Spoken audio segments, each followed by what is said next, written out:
The Soul Table is where we gather when systems fail us, while community continues to hold us together. All around the table, we break bread, we remember our ancestors, and we get to carry forward those stories that shaped us. When we sit together at the table and share meals, we take time to acknowledge what's been happening around us. And we spend time imagining what's possible to grow together. These dinners hold stories of love, legacy, and land, told for us and by us. At its core, the Soul Table is about health, power, and belonging. This is where we gather and where our stories continue. The table is set.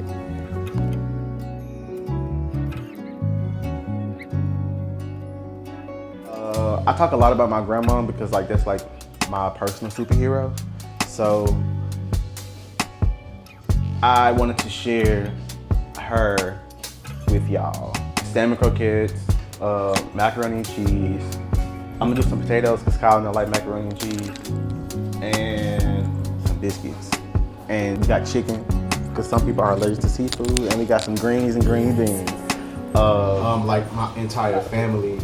We try to get together at least like once a month, just like as a whole, so like we can get that.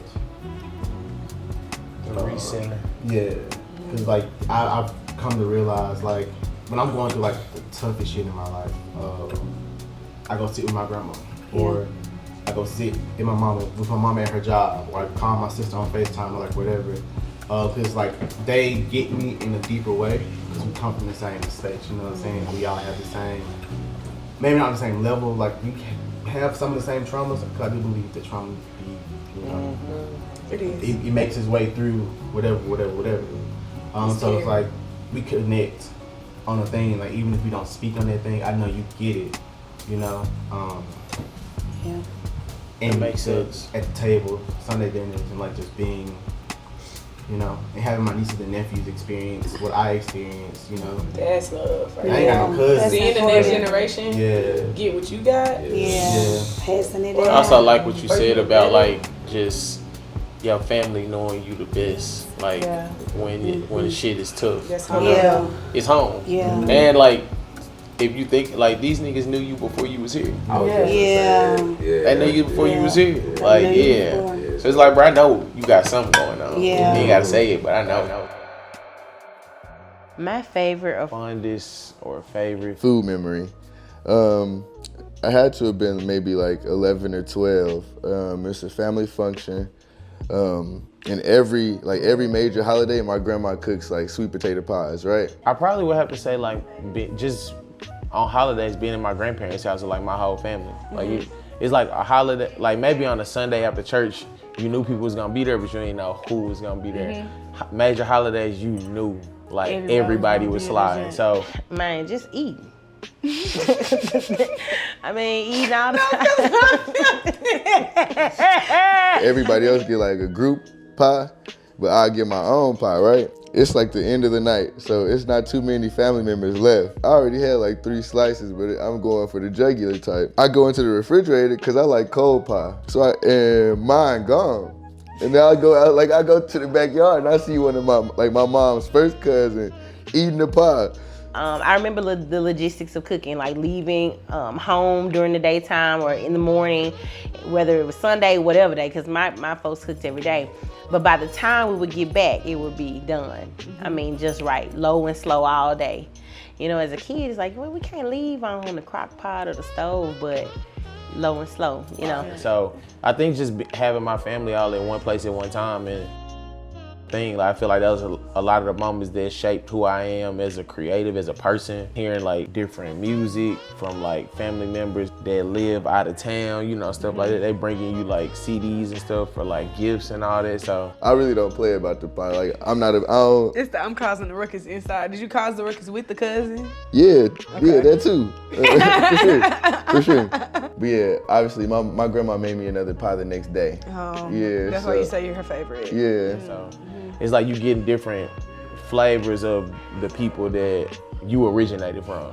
So I think that's like my favorite thing. Is just I know when I was gonna be at my grandparents' house, it was gonna be a full spread, you know.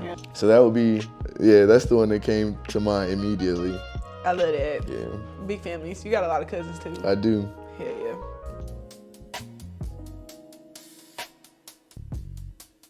Oh my God. Okay.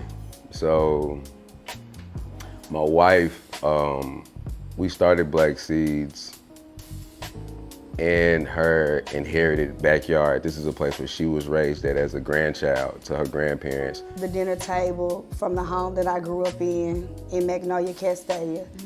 The dinner table where my grandparents fed me, raised me, my mother, my siblings, my cousins, my aunts, my uncles. My family has been in Castella almost 67 years, so we got a long history in that house. And so anytime that I sit at the dinner table, I think about my grandparents. I think about my grandmother's cooking, because she could cook, and she would always cook. My mother is the baby of 8. I'm the oldest of 5, but I come from a large family. He had 8 kids. So he wouldn't print, like, he did cute stuff on the side of the home, but he was growing squash, zucchini, and onions because he had mouths to feed. And so this same piece of land, me and my wife started to re-excavate, and I started to grow food from it, blah, blah, blah. And so they're telling me the stories. Her aunts are in their, they're in their golden years. I ain't gonna give them. A dinner table makes me think about my family. It makes me think about communing together, where we're talking about whether it's what happened at church that day or something that's going on in the family or the community. They're reminiscent of the times when they were little girls and boys, and the greens and the squash came in from the backyard from their brothers, and then the sisters was at the table, and they started splitting the collards. I found myself at the table because all the aunties was at work one day when I pulled the collard greens from the backyard. And so I had them on the table, and like one of the judges was on, judge whoever. And so I got the greens, and I'm de-stemming the greens. Now think about it, I'm a production farmer, so I do this on a very large scale. I'm doing this at a very intimate level. I'm by myself, and I'm just sitting up here, and I just sat and thought about how many hands before mine have done this kind of thing before.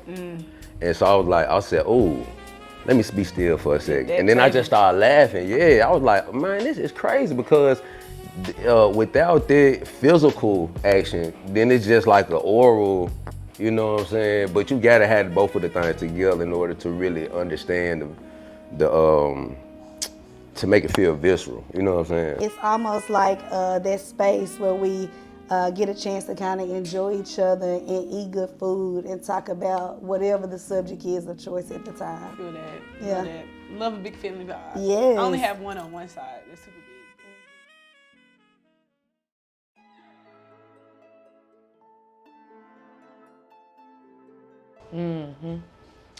I feel like food has always been a centerpiece of my conversations.